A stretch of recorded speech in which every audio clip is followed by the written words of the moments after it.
We shifted a little bit the focus on this speech, and I'm going to talk more about youth policies in general, not specifically in Germany, even though I'm going to talk about Germany in a moment, because definitely Germany is one of the best performer in terms of youth unemployment, with only 8% of youth unemployment. So, and this is due to their training system, and I'm going to discuss this. But I wanted to widen a little bit the horizon of policies, because there's a lot of things we learned from the experience not only of Germany, but also of other countries, Australia actually, in the OECD, but also the US and the Nordic countries in terms of policies that work. Okay, so the first thing I would like to show you, I'm not going to draw you in a lot of numbers, but I want to show you a couple of slides for you to understand the challenge ahead. The first thing here is to understand the evolution of the labor market in the OECD countries. In red, you've got Australia, and in gray, you've got the OECD and other averages, Europe, G7, and in blue, you have the other countries. The bars here are the unemployment rate in 2007, before the crisis, okay? And the blue bars, okay? And then you have a maximum that was reached, the peak at the crisis, and then the little dots are the situation in January 2015. So what you see here is that Australia is not in the worst situation of the OECD countries, but now if you compare the little dots, it's not in one of the best performers as it used to be in 2007, okay? And of course, I mean, the challenge is much bigger in other OECD countries. Southern European countries suffered a lot about the crisis, Portugal, Spain, Italy, Greece, of course. Terrible situation out there.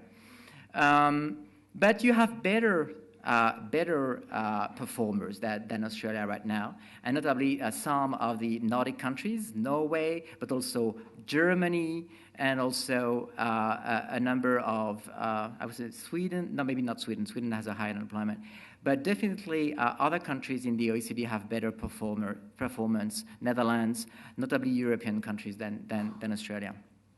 So unemployment is something we talk a lot about, but unemployment is only part of the story. And the other part of the story is inactivity. That's why at the OECD, we actually speak not only about the unemployment rate, but what we call the NEET rate. You're probably familiar with this phrase. The NEET is the young people who are neither employed, in education, or training, NEET. So that means these kids are either unemployed or inactive, okay, but not inactive in the sense that they are just doing the studies. Inactive really like staying home or in the street. And on this chart, you have the NEET rate at the end of 2013, and you have a comparison with the NEET rate in 2007. These rates have a cyclical component, that's the unemployment rate, the blue part of the bars are the unemployment rate, and it has a structural also component. That's the inactivity share. And that's the gray part of the bar. And you see that actually in most countries, approximately half of the NEET people are inactive and not at school, okay? And they're not even looking for a job. That's the gray part of the bar. And what you see is that Australia is in an average situation in the OECD countries. Actually, the NEET rate is a bit higher now in Australia. It's about 13.6, about 14%, not 12% anymore. It's increased recently. And what you see is that Australia features a high share of inactive young people. Part of these inactive young people are young females, but that's not the full story. A lot of these young people also inactive are young males. So now, who are these NEETs? What's the portrait of these NEETs? We did a survey in the OECD countries, for the OECD countries that was published recently in 2015, where we actually used a lot of surveys out there in all countries to identify the profile of these young people who are inactive or unemployed. And what we found that 85% of them have no tertiary education. 50% of them have not gone beyond lower secondary education. That's really key because that actually explains that they have a lack of job opportunities out there, especially in developed economies like the OECD economies in Australia, where you need a diploma, you need a certification. So as I said, 60% do not even look for a job, and the proportion is even higher in Australia. 2/3 of these NEETs have very low or low cognitive skills. Okay, we have a survey at the OECD. It's called PIAC. It's the new. I don't know if you're familiar with PISA. PISA is the survey of the skills for young people at school at 15. And now at the OECD, we have this survey of skills for young adults and adults. It's called PIAC. And we also ran this survey for young adults at 25, and we can measure the skills. And typically, the NEETs feature lower skills, or very low cognitive skills. It means low numeracy and low literacy levels. These NEETs are twice as likely to be lone parents as compared to other young people, those in education or those employed.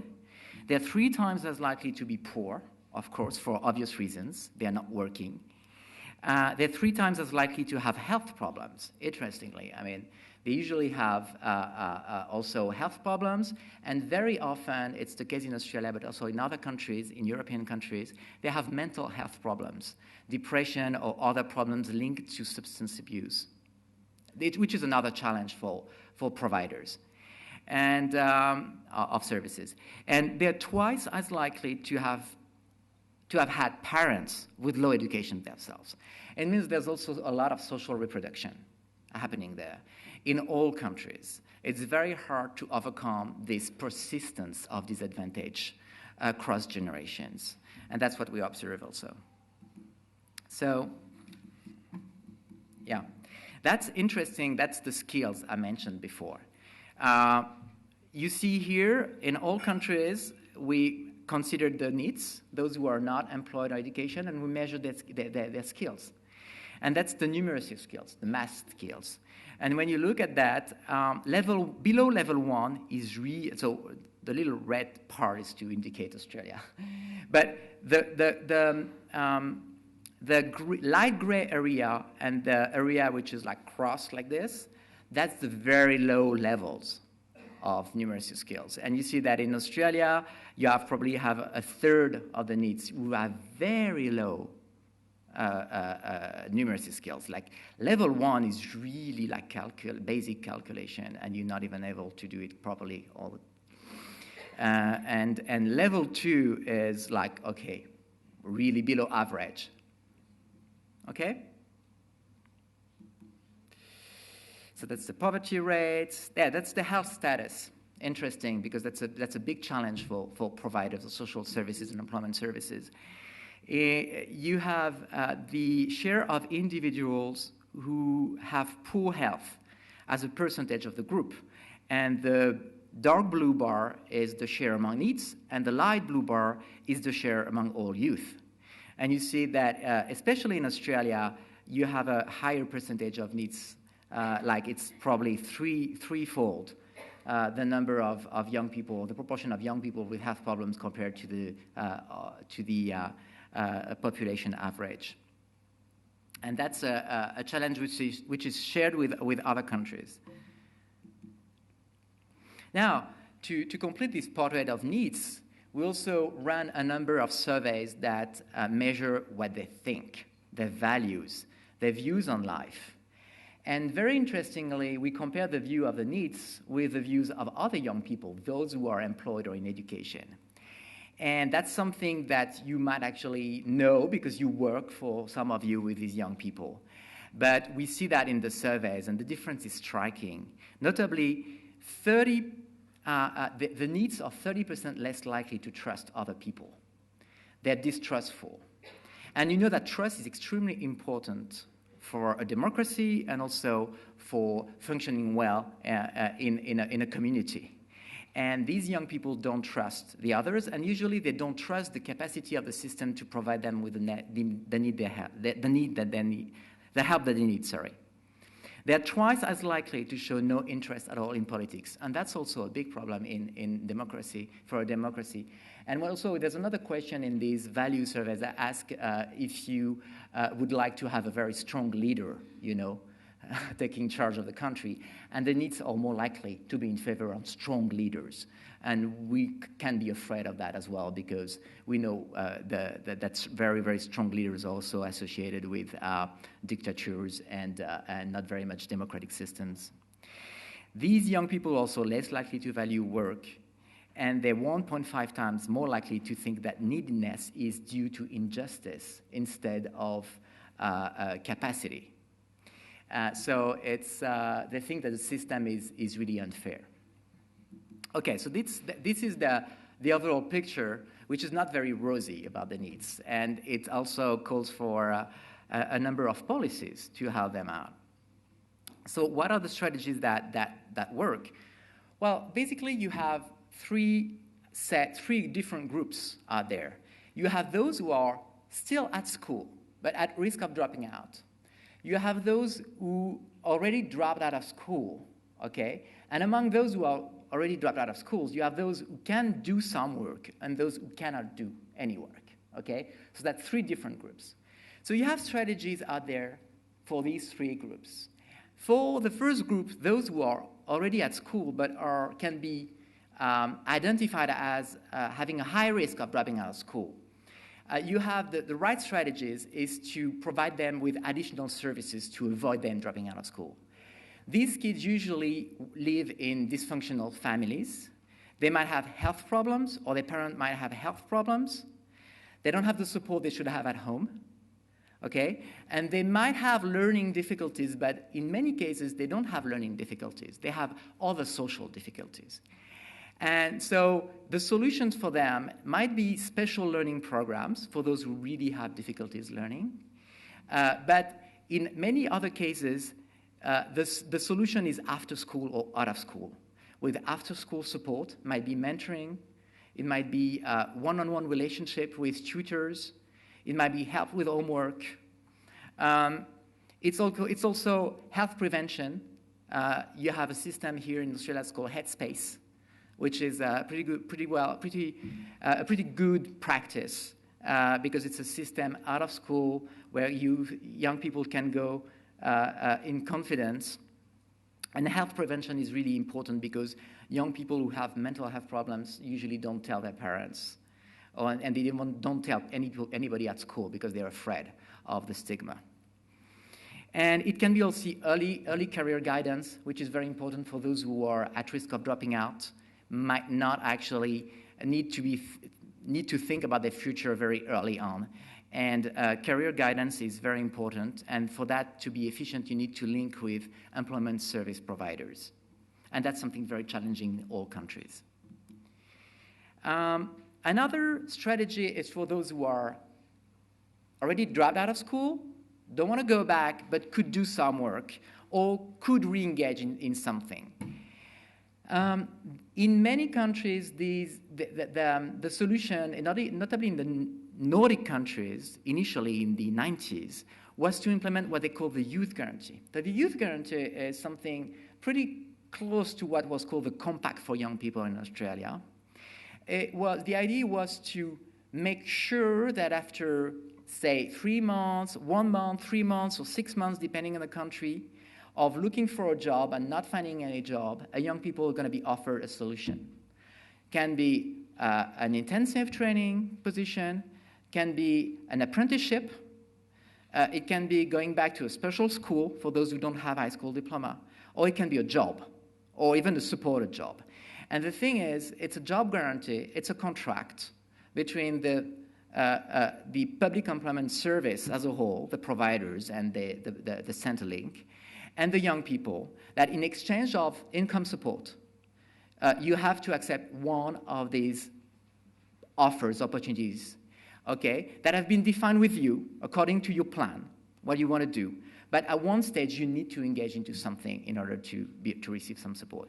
And these have been called the youth guarantees.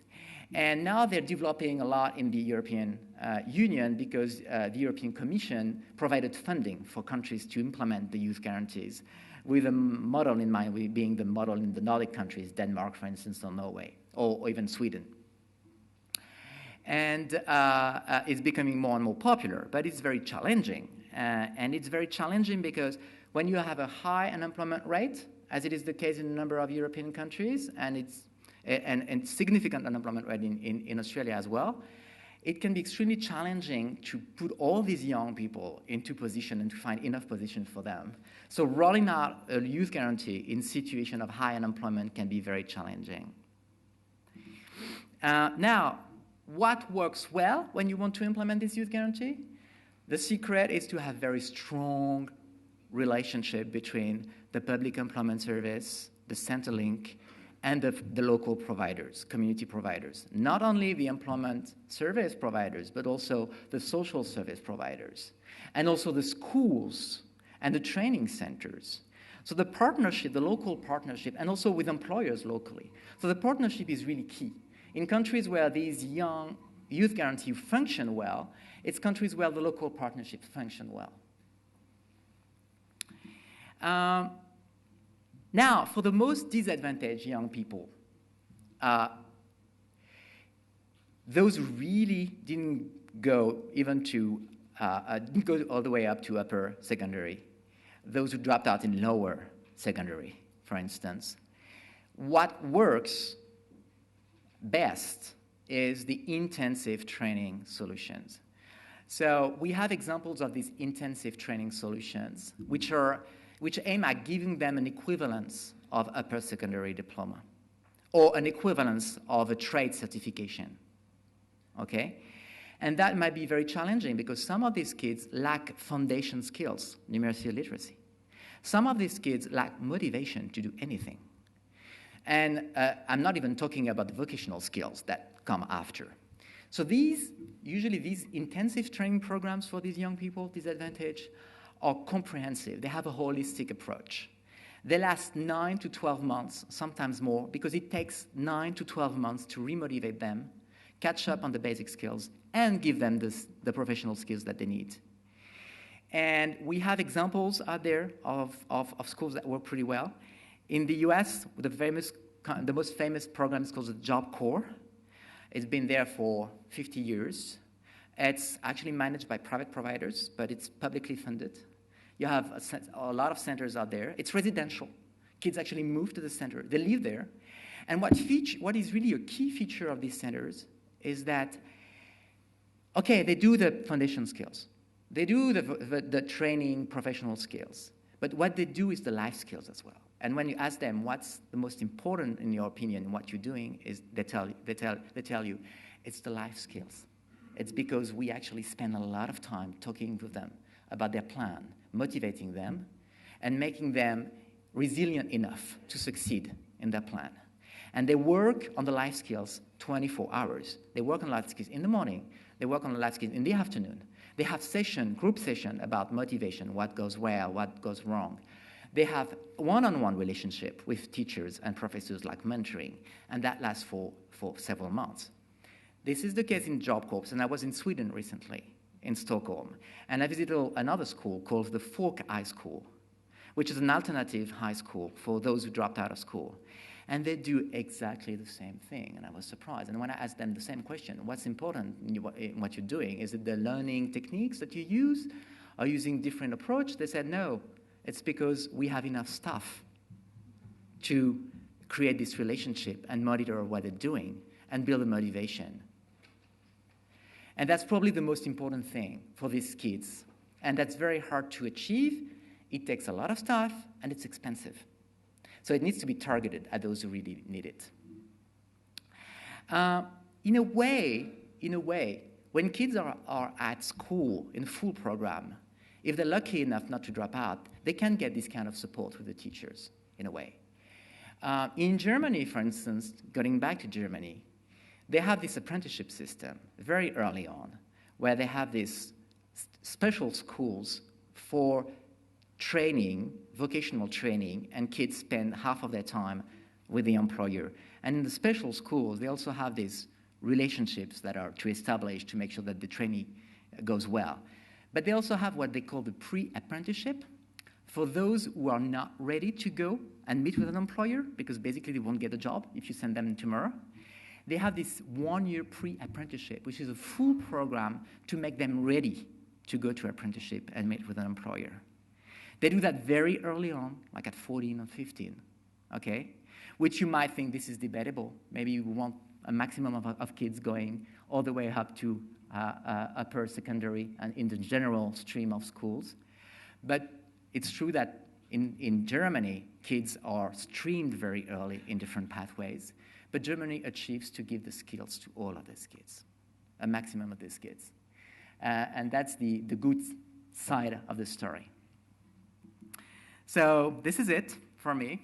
We are currently at the OECD doing a review of youth policies in Australia.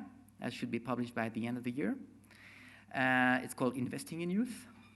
And we'll probably discuss many of these policies in this report. Thank you very much.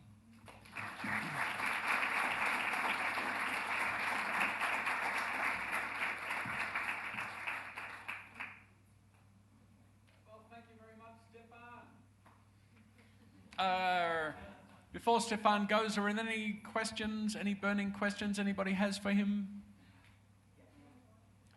We'll just take 2 questions because Stephane has to get to France.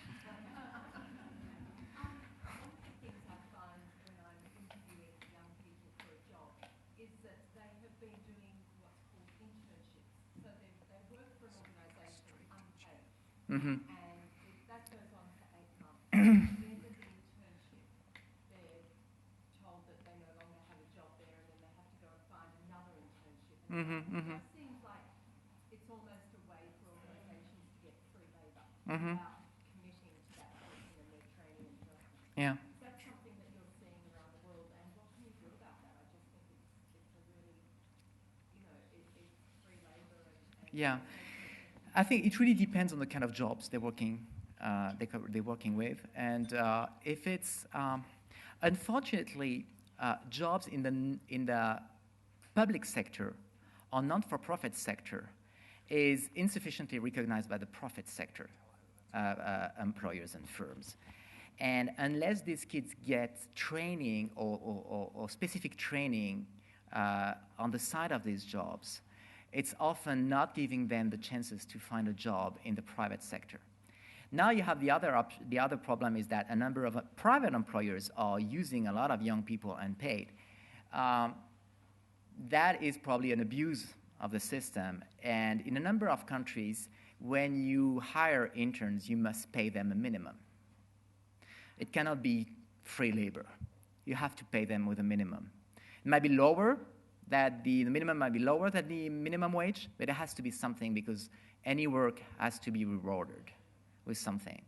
So, yeah, you're right that it can be an issue. In the countries that have this issue usually try to regulate the internship system, usually by requesting a number of rights and also a number of a minimum payment.